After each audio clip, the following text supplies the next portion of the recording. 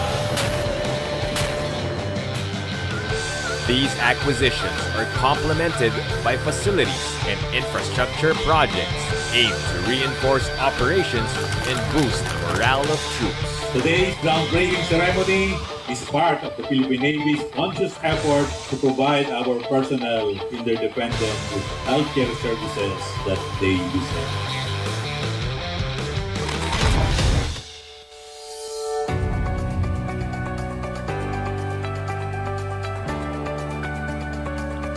The Philippine Navy expresses our profound appreciation to the support of the Filipino people through the administration of President Rodrigo Roa Duterte that has remained resolute even in the midst of unprecedented challenges. We must have a strong republic to withstand all threats and challenges.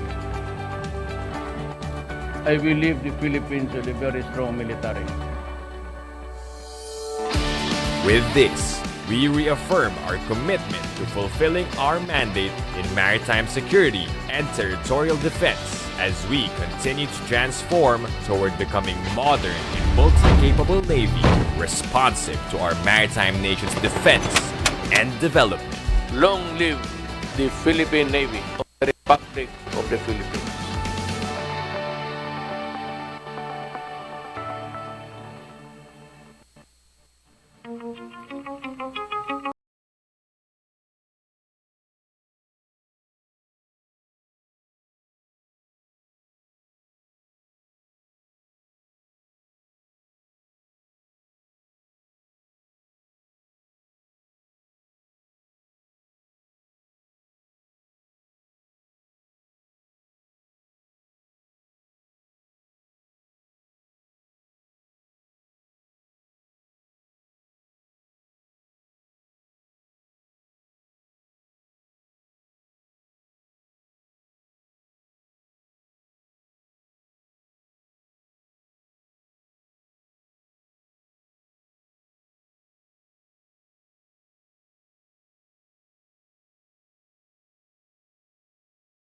you a meaningful celebration. Mabuhay kayong lahat.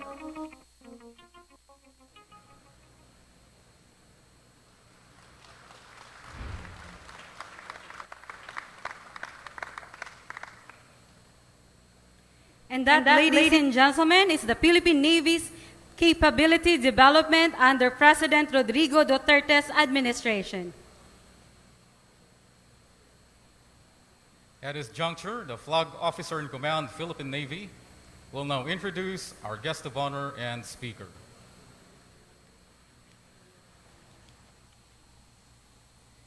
He is an army man who loves or has a heart of a Navy man. He is instrumental on all recommendations to our beloved President.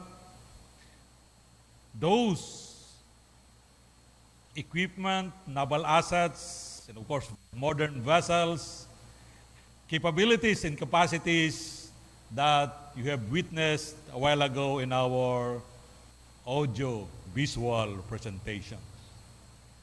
Ladies and gentlemen, it is my singular honor to present to you our guest of honor for this morning, 124th birthday of the Philippine Navy, our Secretary of National Defense, Honorable Delphine Negrillo Lorenzana.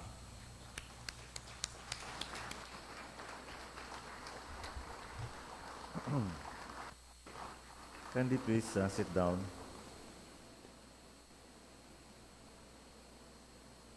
Secretary Fortunato de la Peña, sorry boy, thank you for being here. Department of Science and Technology Secretary, General Andres Centeno, the Chief of Staff, AFP and wife Sheila, Admiral Adiluis Bordado, the Flag Officer in Command, and wife Dr. Ruth, my wife Edith Lorenzana, Admiral Artemio Abo, the Coast Guard Commandant, Major General Nestor Jerico, the Commandant of the Philippine Marines, Vice Admiral Eduardo M.A. Santos, President, Maritime Academy of Asia and the Pacific. Good morning, sir. Sir, I know that you have an standing invitation for me to visit your school, so I hope I can do it before I leave office. Former flag officers in command of the Philippine Navy who are here, Foreign Armed Forces Attaché Corps, Philippine Navy Board of Advisors via Zoom, awardees, valued stakeholders, government, other government and AFP officials present, sailors and Marines, distinguished guests, ladies and gentlemen, good morning. Now, I'm happy to see here Secretary Boy de la Peña because he has been doing some projects for the DOST and the Philippine Navy. We were in Ternate, Cavite some time ago, and we inaugurated one of the projects of the DOST and the Philippine Navy. I sincerely hope, Secretary Boy, that this project will continue even if you're already not the Secretary of the DOST. Yeah. Ladies and gentlemen, the Navy is finally getting the attention that it deserves. You know, being a maritime country, I saw that when I was a captain, and in fact, I told everybody here that I advocated for the strong Navy. The reason why I wasn't in the Navy is because during the Southern Cruise, all I had to do was vomit every morning and every evening. So sabi ko, ayaw ko na ng Navy. So, doon na lang ako sa lupa. This is firmer. But really, I think the Philippines has been lulled into complacency when we are still under, when we still have the U.S. bases here in the Philippines. You know, there's a U.S. naval base, big U.S. naval base in Subic Bay, the 7th Air Force there in Clark. And so we have this security umbrella, and we were so safe, feel safe. And because of that, maybe the government failed to see the urgency of developing the Philippine Navy. So much so that when the U.S. bases were terminated in 1992, para tayong nabalatan, wala tayong ano. We have no capability whatsoever to even defend our maritime domain. Now, I'm lucky as the Secretary of Defense because I was able to see the length and the breadth of the Philippines. I was able to go to Mabulis, the northernmost island of the Philippines. We inaugurated the desalination plant there. And we also flew over Pangwan Island. Pangwan Island is the southernmost island of the Philippines. It is just about several hundred meters from the boundary of Malaysia. And there were 7 Marines there, jumping and jumping because trying to get our attention when we were on the plane. But really, I also was able to go to Pag-asa twice. And as I speak now, the airstrip of Pag-asa is being developed so that we can go there anytime we want to go. Before this, kasi you have to have 5 days of sunshine so that the ground, the dirt is firm enough to hold an airplane. And so recently we have been procuring a lot of equipment for the Navy, and as narrated by the Flag Officer in Command, ang dami nating nabili, we bought a lot of equipment. But I see some challenges ahead. I told the Flag Officer in Command, I told him, we have been buying things, but I think there are 2 challenges here. Challenge is how to maintain this equipment.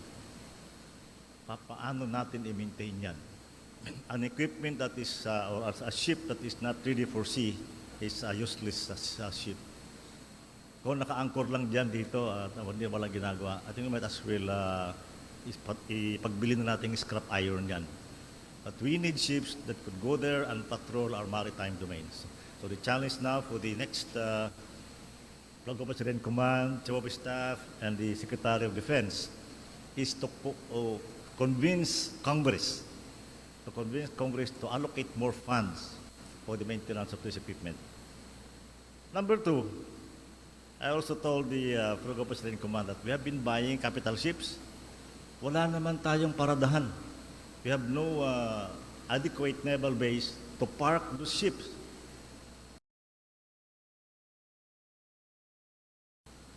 Dito, South Harbor, we are squatting there in some of the civilian piers there. But recently, we were able to get the northern part of Hanjin. Now, the Navy is happy because they have now a place of their own that they can park their Navy ships, capital ships. That's it.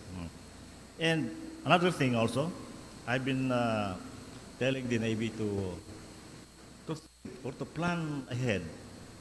Ilan ba talaga ang kailangan nating barko? How many ships do we have to be a little bit credible in this area? Sufficient to patrol our maritime domain and also the human resources that will operate these capital ships. That's one. You know? How many ships really do we need?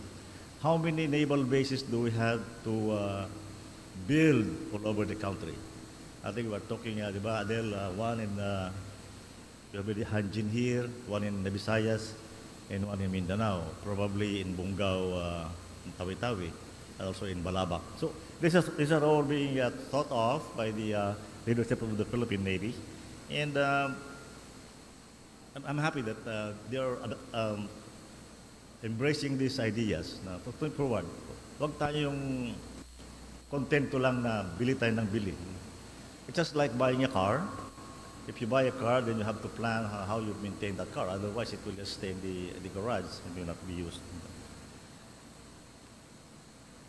Also, I am happy that the commandant of the Coast Guard is here. You know, I think kailangan din ninyo ang barko.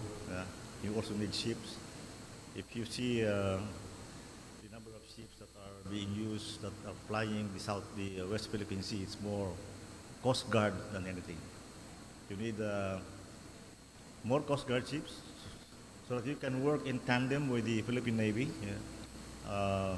If you have more ships, the Coast Guard have more ships, then I think the Navy could also reduce their inventory, because it will be just cooperation and coordination of operations there. Also, the BIFAR, the Bureau of Fisheries and Aquatic Resources, and also the Department of Agriculture is also looking at increasing their ships so that we can protect our fishermen flying there in the West Philippine Sea. Now,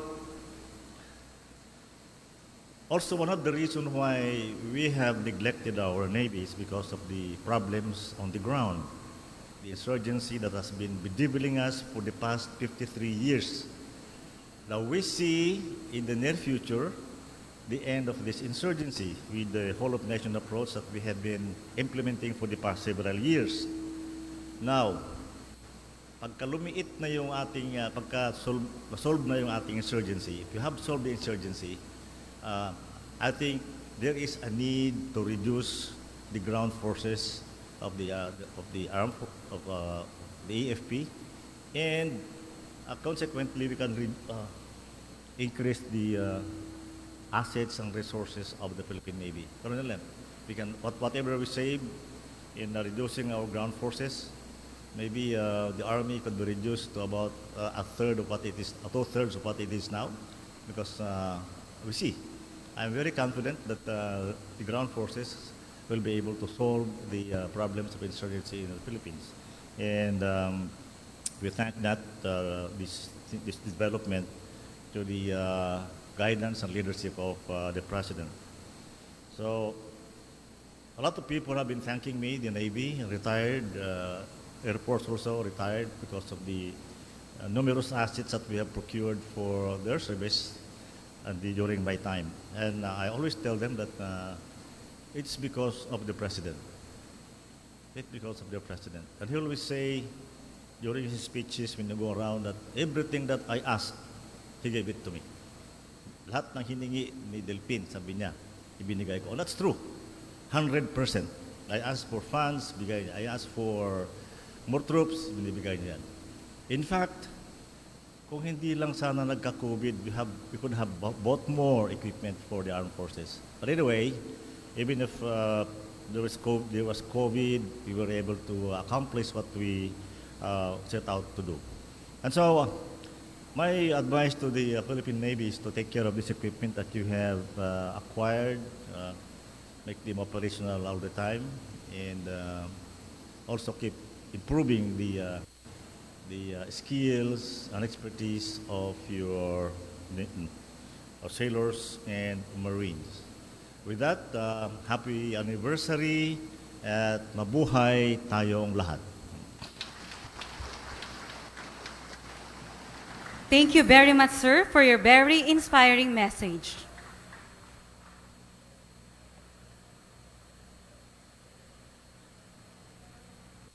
Please be seated, sirs and ma'am. We will now proceed to the next part of the program, BUHAWI project. Today is indeed a very monumental celebration, not just for the Philippine Navy, but for the whole Department of National Defense, as we are going to unveil and launch a new asset that is a product of research and development that will jumpstart the in-country modernization of our defense assets. As such, the Philippine Navy aims to strengthen and modernize its capabilities to be at par with its counterparts through its initiatives in the modernization program and its continuous collaborations with distinct partners.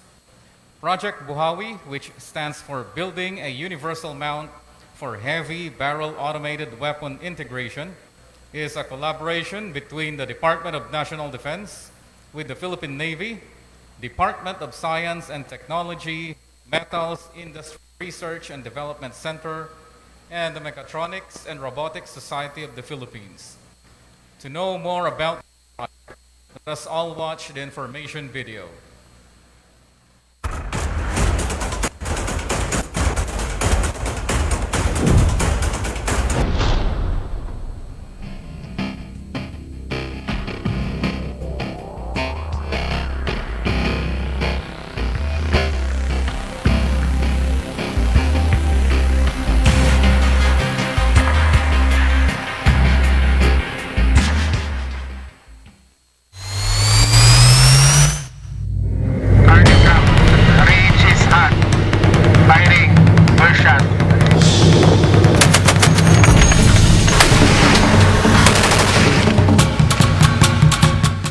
This is the BUHAWI project.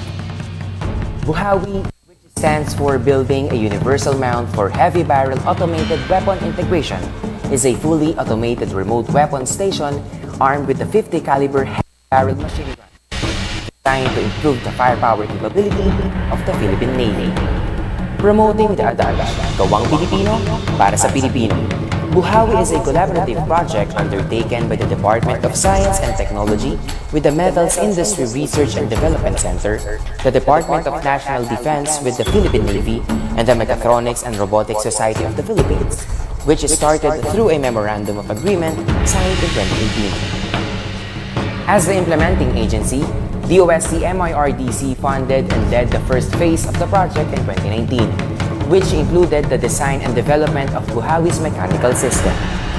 On the other hand, the second phase was funded by the Philippine Navy, enabling the creation of the control system design, including peripherals, motors, military-grade cameras, and other requirements.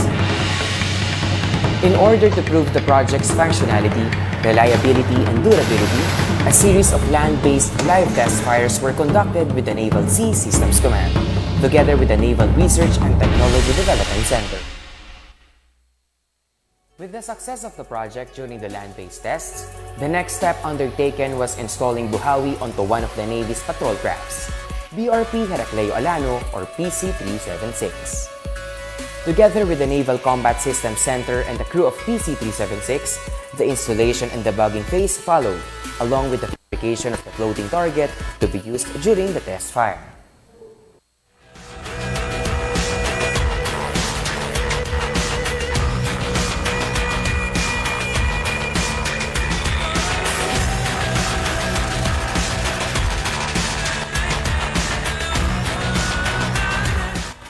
On April 4, the first sea trial for the BUHAWI project took place in the vicinity of Corregidor Island.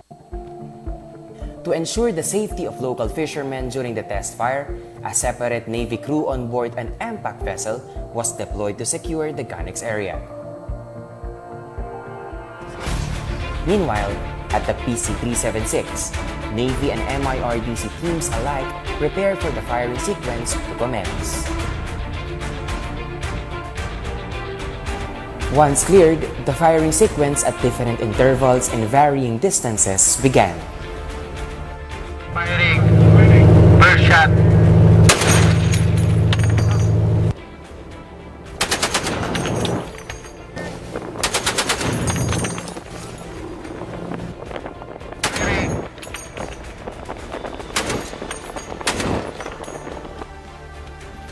Beginning at around 2 in the afternoon, the Dayfire Sea Trial ended around sunset. With the successful Dayfire, the next endeavor was to test BUHAWI's effectiveness during the night at sea.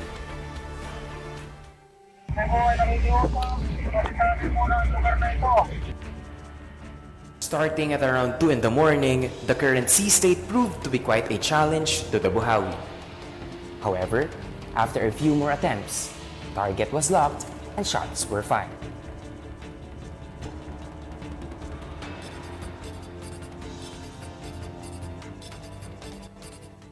Mula sa kinatatayuan natin ngayon, no, more or less 50 meters yung distansya natin mula sa PC-376, yung barko na lulan yung Project BUHAWI. Para matingnan o masuri kung kaya ba talaga mag-operate ng Project BUHAWI sa gabi sa gitna ng karagatan. In order to ensure Buhawi's full operating efficacy at night, another test fire activity was done.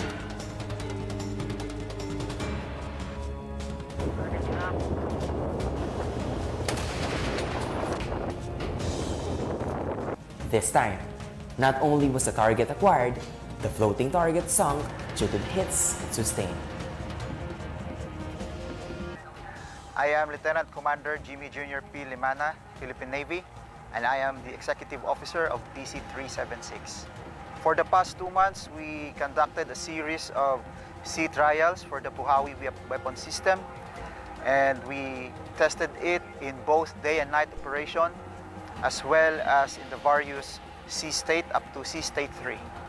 Sea state 3 means that the waves is around 1 meter high and the wind condition is around 10 knots. There are challenges encountered in the sea trials, but nevertheless, the BUHAWI weapon system is tested successfully.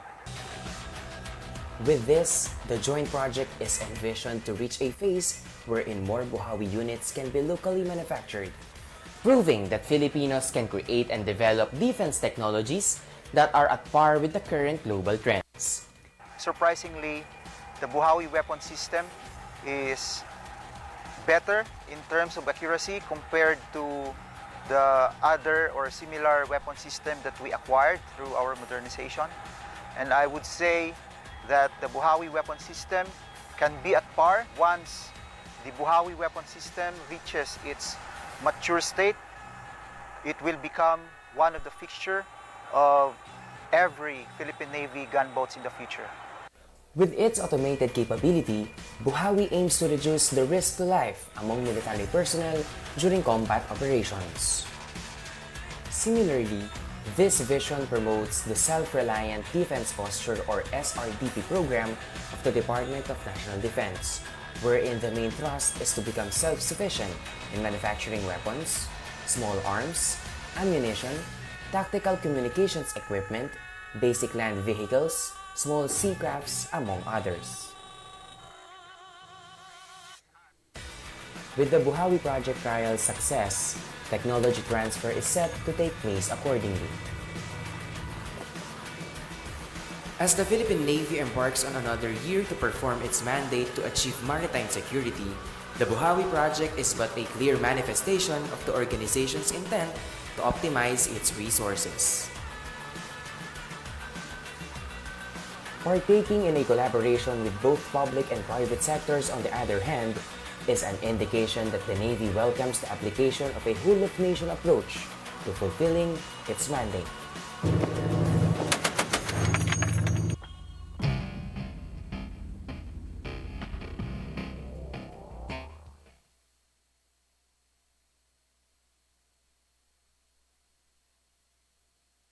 And that, ladies and gentlemen, is our Project BUHAWI. Now in its last phase, the project is now ready to be handed over to the Philippine Navy. This includes the turnover of the asset itself, technology transfer, and the transfer of knowledge. In this view, we would like to call on Secretary Fortunato T. de la Peña, Secretary of the Department of Science and Technology, to give his message.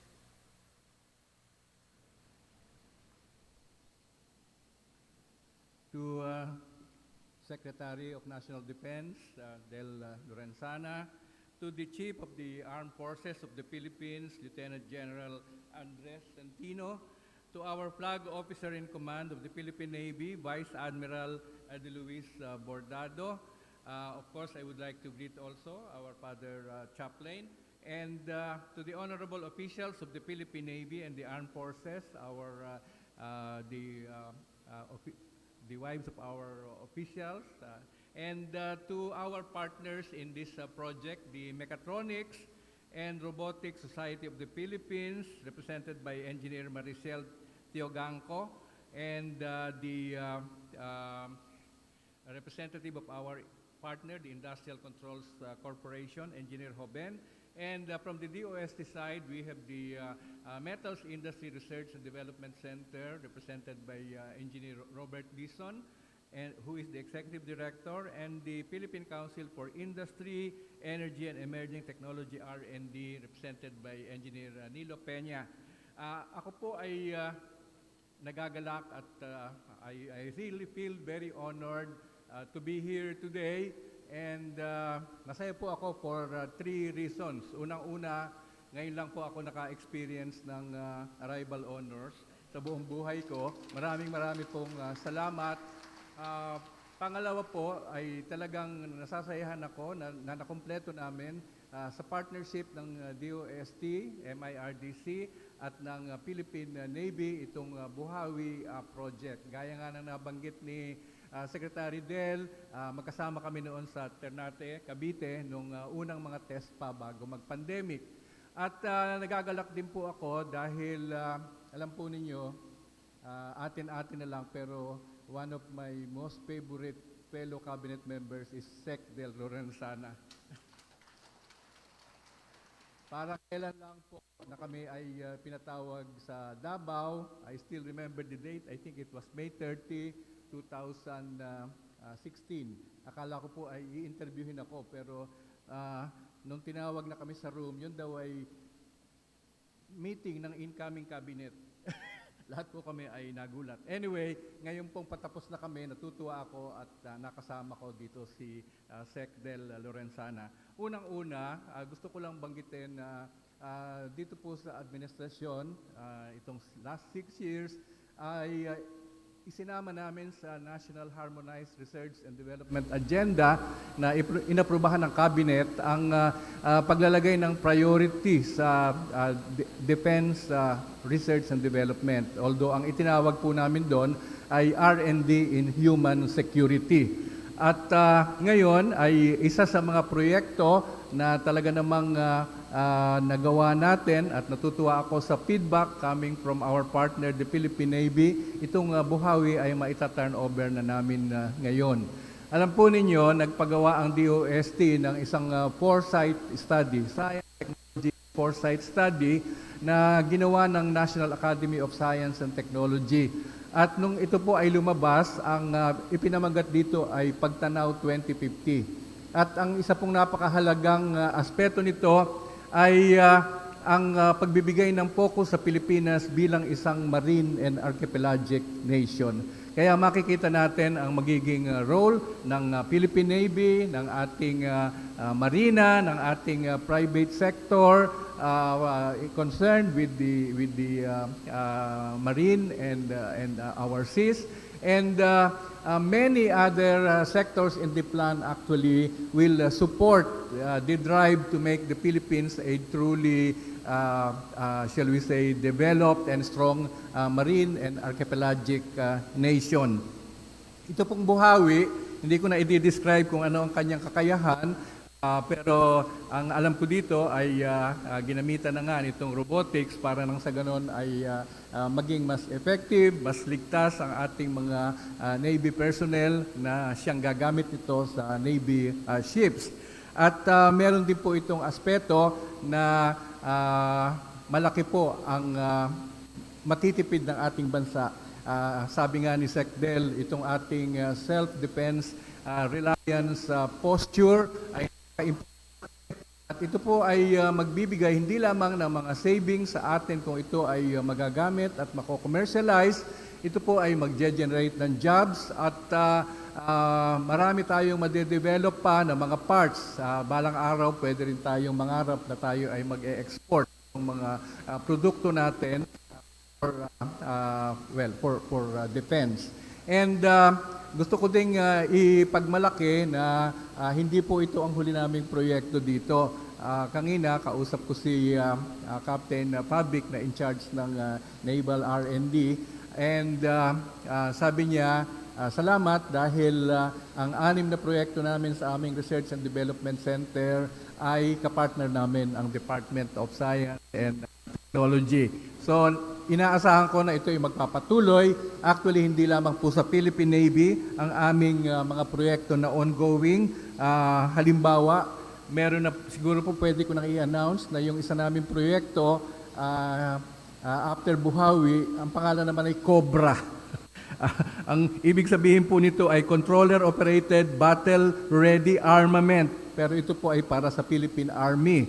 At gagamit din siya ng, siyempre, ng automation, robotics, at artificial intelligence. Sa Navy po, ang susunod na proyekto namin ay tinawag naming digital twin. Actually, ito ay magiging magandang pamamaraan para ma-monitor ang ating mga Navy ships para malaman natin ang ating maintenance system na kailangan. So parang preventive maintenance, pati yung life ng ating mga ships para naman ito ay maiplano natin ang kanilang replacement. So nakikita po natin na parang nagkakaroon na ng realization yung pangarap namin ni SecDel tungkol dito sa self-reliant defense posture. Kasi po malaki pong panahon na parang bumaba ang investment natin sa defense R&D. Sinasabi ko nga parate, nung ako ay unang maglingkod sa DOST, sa kauna-unahang pagkakataon, nung ako i-seconded ng UP sa DOST, ito po ay 1982 pa.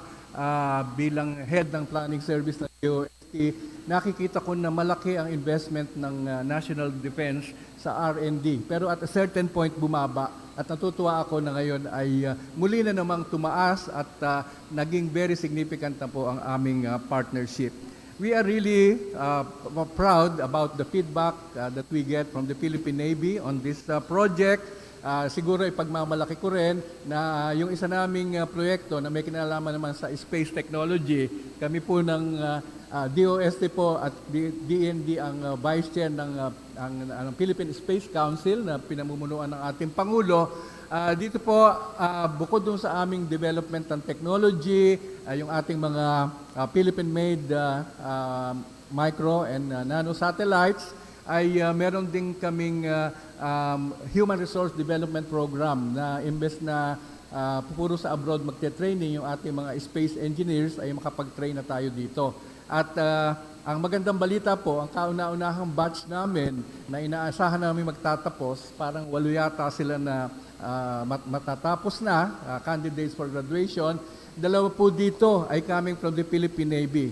2 ladies from the Philippine Navy. Nandito po si Miss Mariel at nakita ko kanina, sila po ang kauna-unahang mapapatapos namin sa ating Mariel Gregorio, if I recall the name, papatapos namin sa aming Master of Science in Electrical Engineering, Major in Space Engineering. So tuloy-tuloy lang po at akin ding hinihikayat ang iba pang mga bata at kahit hindi masyadong bata sa DND na mag-avail ng aming mga DOST scholarships kasi po mahalaga ang science and technology para sa ating national defense at sa buong growth at development ng ating bansa. Ang aming tagline po, at yan ay umiiral sa lahat ng aming proyekto, Science for the People. Kaya ako po ay nagagalak na i-turn over itong miniature model ng ating buhawi at inaanyayahan ko si Secretary Del na tanggapin ang ating model ng buhawi at siyempre ang ating flag officer ng command, ating armed forces chief at si Father Chaplain siguro ay bulungan na ninyo ng panalangin at tuloy-tuloy ang aming success sa aming R&D.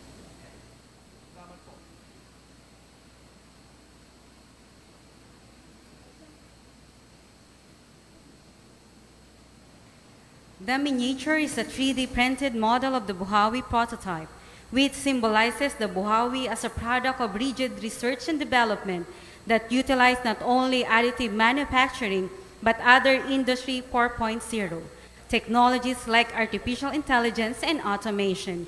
The Buhawi manifests the DOST's fervent support for achieving the SRDP program of the Department of National Defense through science and technology and innovation. This miniature model being handed over signifies the Filipinos' capability to enhance the local defense industry. The Buhawi is the first of still several more research and development projects for the DOST in the pipeline. The miniature model of the Buhawi will serve to remind us all that science is indeed for the people.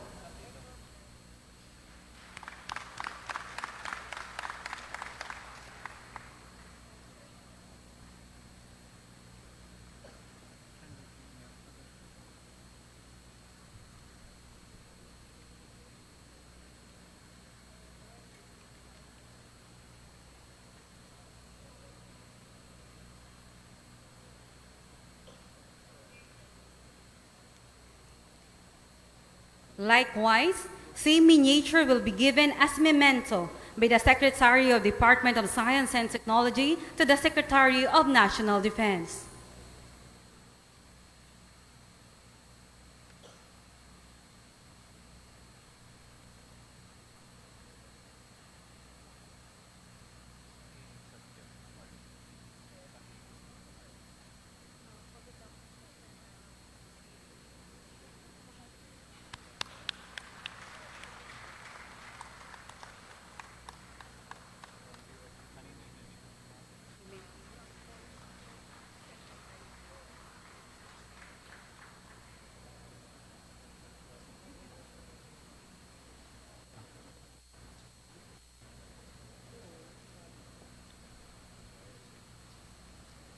We will now proceed to the giving of memento.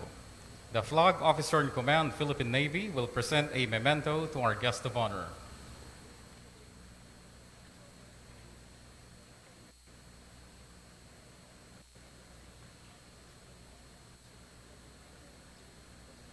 The Philippine Navy helm. This is a model of the helm or steering wheel displayed at the Hall of Flags of Headquarters Philippine Navy. This equipment represents a purpose as it allows sailors to take control of the heading and course of a vessel towards direction amidst the external forces affecting navigation. It also implies grave responsibility over the ship's safety and mission accomplishment. This memento is presented to the Secretary as an acknowledgement of the leadership role he has played not only in the Philippine Navy, but to the entire armed forces of the Philippines. His dynamic innovations and projects during the administration of President Rodrigo Roa Duterte has led to a more resilient and relevant armed forces with highly capable personnel and modernized platforms.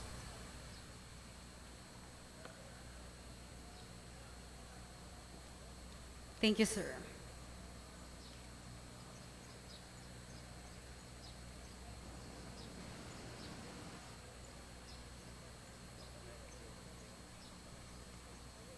We shall now transition to the next part of the program.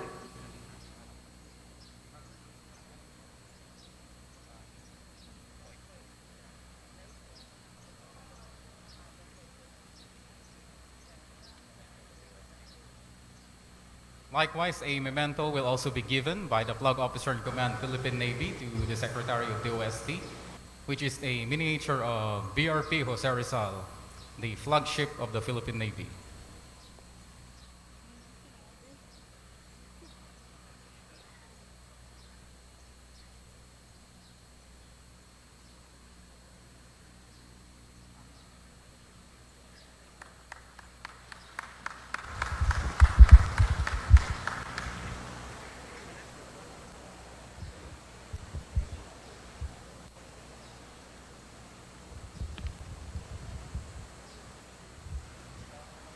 Thank you, sir.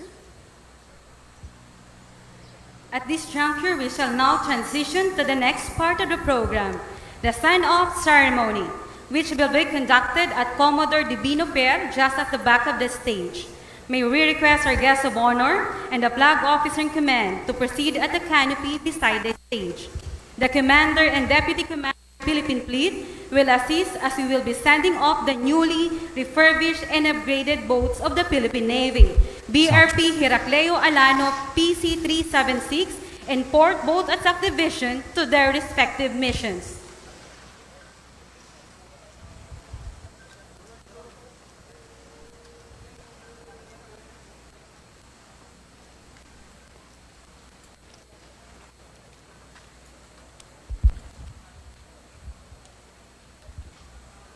We are about to witness the send-off ceremony of the 4th Boat Attack Division and BRP Heracleo Alano PC-376.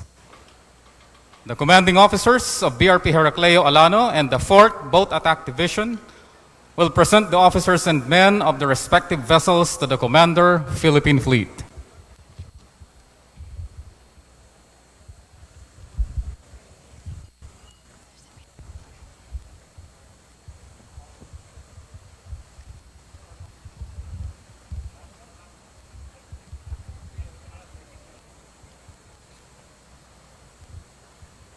The Commander of Philippine Fleet will now render the report to the Flag Officer in Command.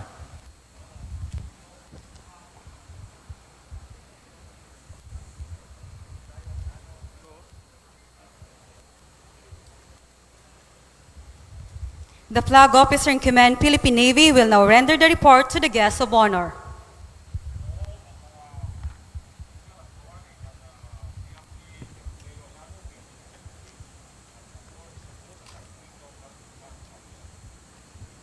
Our guest of honor will acknowledge the report.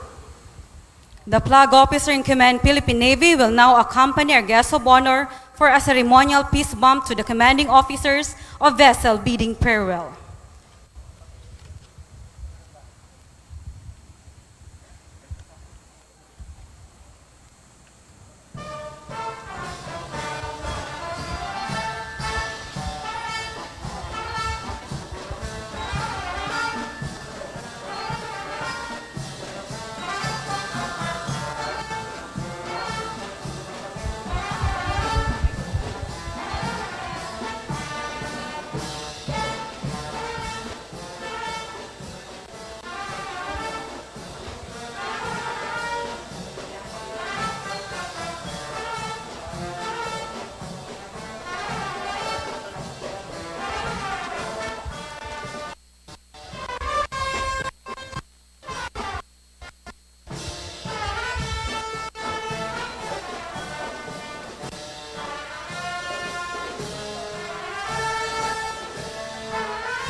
At this juncture, the Naval Chief Chaplain will deliver the benediction of the boats for the personnel's safety and the personnel.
And with your spirit.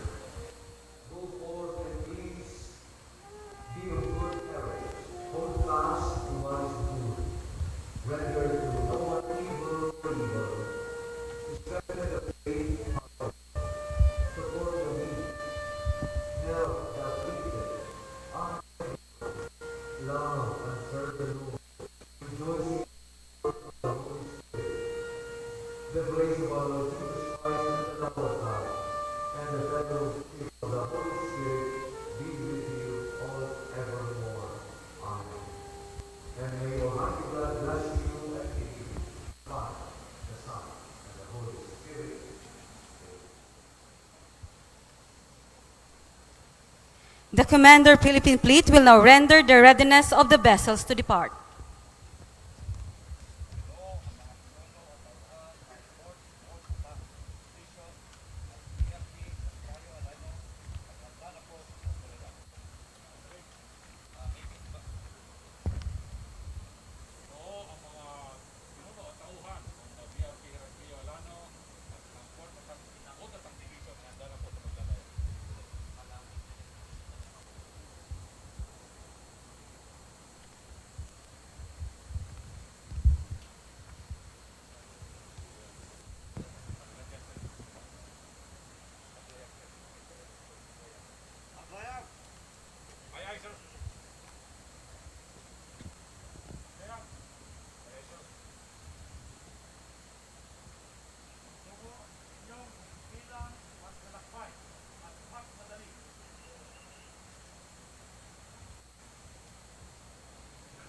The officers and crew of the vessels will march on the double to board their respective vessels.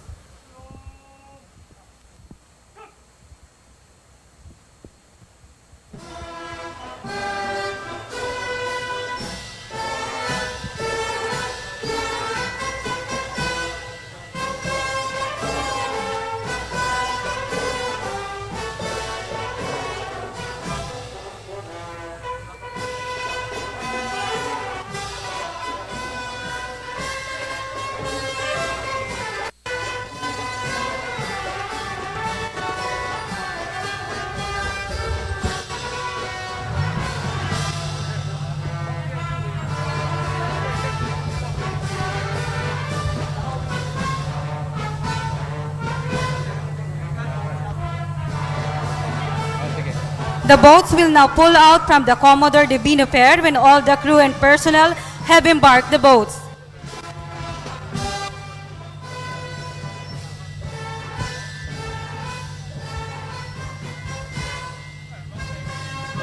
The departure order has been given. The participating boats will be signaled to depart respectively.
Galing pang Cavite, sir, yung NLC. Galing pang Cavite, sir. NLC, sir.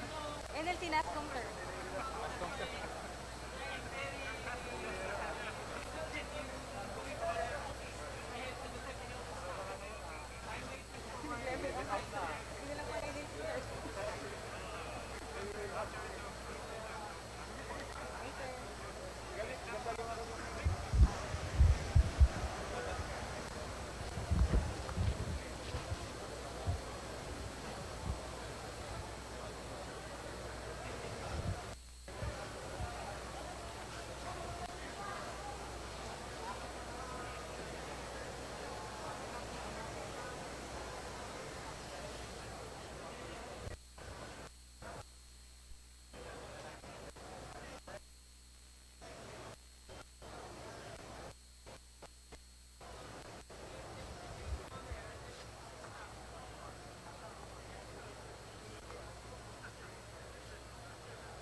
kami nag-phaser. Sabihin niyo kami. May ano pa? Wala na eh. Wala na.